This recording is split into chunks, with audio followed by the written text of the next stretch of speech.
ये देखिए अपने बारे में, कुछ अपने साथियों के बारे में जो बच्चे हैं, जो स्टूडेंट्स हैं, वो बता रहे हैं। और बहुत बड़ा दिन है आज महाराष्ट्र के लिए, गोवा के लिए, देश के लिए। जिस तरह से विकास की तमाम परियोजनाएं, 75,000 करोड़ रुपए की परियोजनाएं एक दिन में प्रधानमंत्री उनका शिलान्यास करेंगे और उद्घाटन करेंगे। तमाम वो परियोजनाएं जिनका प्रधानमंत्री ने 2016 में, 2017 में, 2019 में जिनका शिलान्यास किया था, उन सब का मोपा अंतर्राष्ट्रीय हवाई अड्डे की जब बात करें तो वो उसका शिलान्यास प्रधानमंत्री ने 2016 में किया था और ये कहा जा रहा था कि यात्री सुविधाओं में ज़बरदस्त इजाफा होगा उससे। वो भी बनकर तैयार है। आज शाम प्रधानमंत्री आज दोपहर के बाद उसका भी उद्घाटन करेंगे। हमारे साथ में हमारे संवाददाता योगेश शीतल मौजूद हैं। योगेश, किस तरह से आज न सिर्फ नागपुर के लिए बल्कि महाराष्ट्र के लिए, गोवा के लिए आज बड़ा दिन है। 75,000 करोड़ रुपए से अधिक की परियोजनाएं प्रधानमंत्री आज महाराष्ट्र और गोवा के लोगों को समर्पित करेंगे।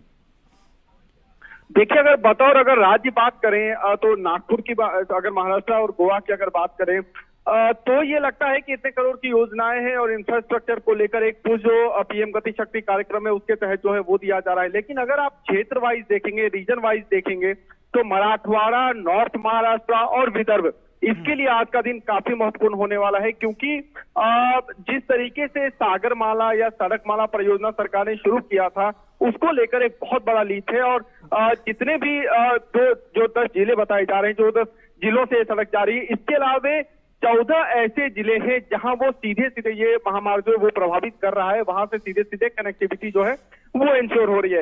इसके अलावा अगर आप मेट्रो कनेक्टिविटी की बात देखें तो नागपुर को लेकर, चाहे महाराष्ट्र के किसी भी जो बड़े जो जिले हैं, नागपुर को उपराजधानी भी कही जाती है। इससे पहले पुणे में जो कि सांस्कृतिक राजधानी है, वहां पे मेट्रो शुरू हो चुकी है।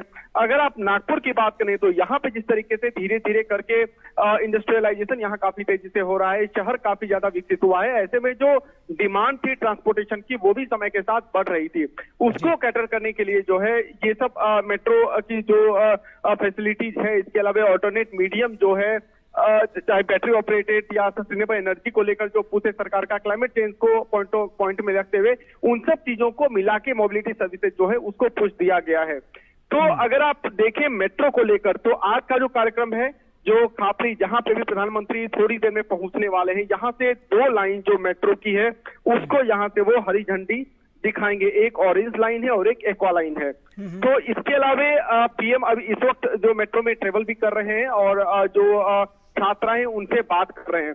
ओवरऑल जैसा कि आपने सही कहा, करीब 75 करोड़ की योजना है, 75,000 करोड़ की योजना है जिसको लेकर आज समर्पित किया जा रहा है महाराष्ट्र और गोवा के लोगों को। इस मेट्रो लाइन का जो डेवलपमेंट है, जो मेट्रो का पहला फेज है, उसके बारे में भी जानकारी दें, कितना महत्वपूर्ण रहा है और इसके साथ ही साथ कितने लोगों को ये केटर करेगा, और जो दूसरा जो फेज है मेट्रो का उसके बारे में जानकारी दें जिसका आज प्रधानमंत्री शिलान्यास करेंगे। देखिए, जो पहला फेज है करीब 8,650 करोड़ रुपया का इन्वेस्टमेंट जो है वो पहले फेज में किया गया था। और इसको लेकर बेसिकली जो महाराष्ट्र का जो सिटी, जो नागपुर का जो सिटी एरिया है उसको ये जोड़ता है। ये पहला मेट्रो का जो चरण था। जो दूसरा चरण जिसका आज आधारशिला जिसकी रखी जाने वाली है, उसमें जो है करीब 67,500 करोड़ जो है उसकी कीमत जो है, उससे पूरा प्रोजेक्ट जो है वो बना है। अगर बात करें अगर फेज वाइज तो देखिए 2 लाइन है बेसिकली, एक तो ऑरेंज लाइन है और एक्वा लाइन है।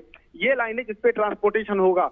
अगर एरिया वाइज अगर आप बात करेंगे तो जो सिटी का आउटस्कर्ट है वहां तक इसको जो है स्ट्रेच करने की जो है वो बेसिकली पूरा प्रोजेक्ट का वो ध्येय है। जो नागपुर से जो सटे हुए इलाके हैं वहां तक मेट्रो को एक्सटेंड किया जाना है। आज जो पीएम का मेन कार्यक्रम है वो फेज 2 के जो है आधारशिला को लेकर है, और पहला जो फेज हो चुका है उसका जो शिलान्यास है, जो उसका जो राज्य को समर्पित करेंगे, जो देश को समर्पित करेंगे, उसका कार्यक्रम है। तो कुल मिलाकर अगर आप देखें तो मुंबई में मेट्रो की इस वक्त मुंबई में मेट्रो ऑलरेडी चल रहा है और कुछ अगले चरण का काम भी चल रहा है। इसके अलावा पुणे में, जिस तरीके से मैं आपको बता रहा था कि पुणे में योजनाएं मेट्रो की ऑलरेडी चली हैं, खुद पीएम ने उसको इनॉग्रेट भी किया था, और नागपुर जो है वहां पे कुल मिलाकर मेट्रो मिल रहा है। तो जिस तरीके से मैंने आपको कहा कि ओवरऑल जो कनेक्टिविटी को लेकर सरकार का पुश है, उसके लिए आज का दिन काफी महत्वपूर्ण है। जी, निश्चित तौर पर ये जो तस्वीरें हम अपने दर्शकों को दिखा रहे हैं, ये अभी जो चलती मेट्रो ट्रेन में यात्रा किया है प्रधानमंत्री ने और मेट्रो राइड ली है, जैसा कि हमने बताया, तो उस ट्रेन में तमाम यात्रियों से उन्होंने संवाद स्थापित किया है। एक जो रेलवे से जुड़ी हुई दूसरी परियोजनाएं हैं, नागपुर इटारसी तीसरी लाइन परियोजना के कोहली नरखेर खंड को प्रधानमंत्री राष्ट्र को समर्पित करेंगे। इसके अलावा समृद्धि महामार्ग की भी बड़ी चर्चा है, जो कि नागपुर से शिरडी को जोड़ रहा है। इस समृद्धि महामार्ग के विषय में भी जानकारी दें और जो रेलवे की परियोजना है उसके विषय में भी बताएं हमारे दर्शकों को। और देखिए, जो जहां तक समृद्धि महामार्ग की बात है, तो समृद्धि महामार्ग को लेकर जो है बहुत ज्यादा लोगों की उम्मीद थी, क्योंकि महाराष्ट्र में जो दो बड़े, जैसा कि मैंने आपको कहा था कि मुंबई तो राजधानी है, मुंबई को देश की आर्थिक राजधानी भी कहा जाता है, और दूसरी जो महाराष्ट्र की उप राजधानी जिसको नागपुर के तौर पर माना जाता है, अगर आप देखें तो मुंबई से नागपुर के अभी कई सारी ट्रांसपोर्टेशन में जो है अपग्रेडेशन किया गया है। मसलन अगर आप रेल लाइन की बात करें तो दुरंतो भी चलाई गई थी, इसके अलावा सड़क मार्ग भी है और हवाई मार्ग भी है। लेकिन कोशिश ये की जा रही थी कि क्योंकि ये फार्मर बेस्ड एरिया है, रास्ते में जो है नागपुर से सटा हुआ अमरावती अगर आप ले लीजिए, पूरा विदर्भ रीजन अगर आप ले लीजिए, तो विदर्भ रीजन और मराठवाड़ा रीजन, यहां तक कनेक्टिविटी को किस तरीके से इस तरीके से बनाया जाए कि जो फार्मर है, जो किसान है, उनको उसका लाभ मिले, जो एपीएमसी मार्केट है वहां तक जो है लाभ पहुंच सके और कनेक्टिविटी सुदृढ़ हो सके, इन सब चीजों को साथ में लेते हुए। तो उसके लिए इसकी अवधारणा जो इसको अंगीकार किया गया था, और तब समृद्धि महामार्ग, जिसको हिंदू हृदय सम्राट बाला साहब ठाकरे समृद्धि महामार्ग के नाम से जाना जाएगा, इसको जो है इसकी शुरुआत की गई थी। करीब 701 किलोमीटर का ये एक्सप्रेसवे है और 520 किलोमीटर जो कि नागपुर से शिरडी का स्ट्रेच है, उसको लेकर जो है आज उसका इनॉग्रेशन जो है आज होना है। ये इसलिए भी महत्वपूर्ण है क्योंकि आप बड़े बड़े अगर आप जो है जिलों को देख लें, मसलन अगर आप अमरावती को देख लें, औरंगाबाद को देख लें, नासिक को देख लें, तो आपको हर एक जिले में कुछ खासियत मिलेगी। मसलन अगर आप नासिक को देख लें तो नासिक को अंगूर की दूसरी राजधानी, दूसरा जो है सबसे बड़ा शहर भी कहा जाता है जहां अंगूर की पैदावार होती है। इसके अलावा प्याज को लेकर हम जानते हैं कि लासलगांव का प्याज पूरे भारत में और विदेश में भी निर्यात किया जाता है। इसके अलावा अगर आप औरंगाबाद को देख लें तो औरंगाबाद की अपनी खासियत है एग्रीकल्चर और साथ में टूरिज्म को लेकर। इसके साथ ही अमरावती को अगर आप ले लें तो अमरावती और जो पूरे आसपास के एग्रीकल्चर एरिया है, चाहे वो सोयाबीन हो, दलहन हो, तिलहन हो, उसकी वहां जबरदस्त पैदावार होती है। तो इन सब जो ये कुल 10 जिलों में, ये 3 जिलों का मैंने आपको नाम बताया, इसके अलावा अगर आप 14 जिले जो अलग अलग हैं, तो जैसे विदर्भ और मराठवाड़ा, नॉर्थ महाराष्ट्र के, इन सारे जो एग्रीकल्चरल बेल्ट है कुल मिलाकर, इसको सीधे सीधे कनेक्टिविटी जो है वो मुंबई से हो पाएगी। और कहा जा रहा है कि 8 घंटे में मुंबई से नागपुर की कनेक्टिविटी होगी, जो कि फिलहाल करीब 14 से 15 घंटा आपको लग जाता है ट्रेवलिंग में। तो कुल मिलाकर अगर आप देखें तो 7 से 8 घंटे की सीधे सीधे बचत जो है इस हाईवे पे होगी। इसके अलावा चूंकि जवाहरलाल नेहरू ट्रस्ट की अगर आप बात कर लीजिए, जवाहरलाल नेहरू पोर्ट ट्रस्ट है, टूरिस्ट लोकेशन जैसे अंजना एलोरा केव ले लीजिए, शिरडी ले लीजिए, वेरुल है, लोनारी, ये सब जो एरिया है, यहां तक भी कनेक्टिविटी जो है होगी। तो कुल मिलाकर इसको एक गेम चेंजर की तरह माना जा रहा है। जो देवेंद्र फडणवीस जो कि यहाँ के उप मुख्यमंत्री हैं, उन्होंने भी कहा है कि ये जो महामार्ग है ये एक तरीके का गेम चेंजर होगा।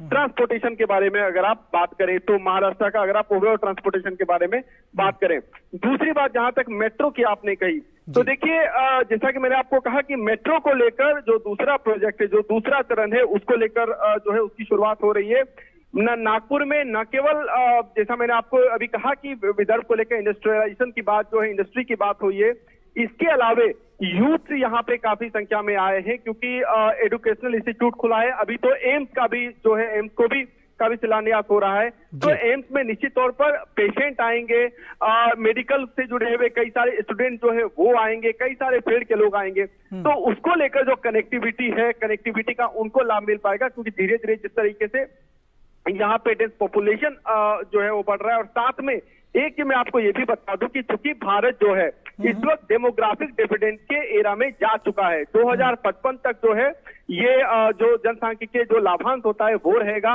और अगर आप देखें तो चाइना है, साउथ कोरिया है, सिंगापुर है, ये सब जो देश है, जापान है, ये इसी दौर में इन सब देशों में आर्थिक गति काफी तेज हुई थी और इनकी जो है एक तरीके से आप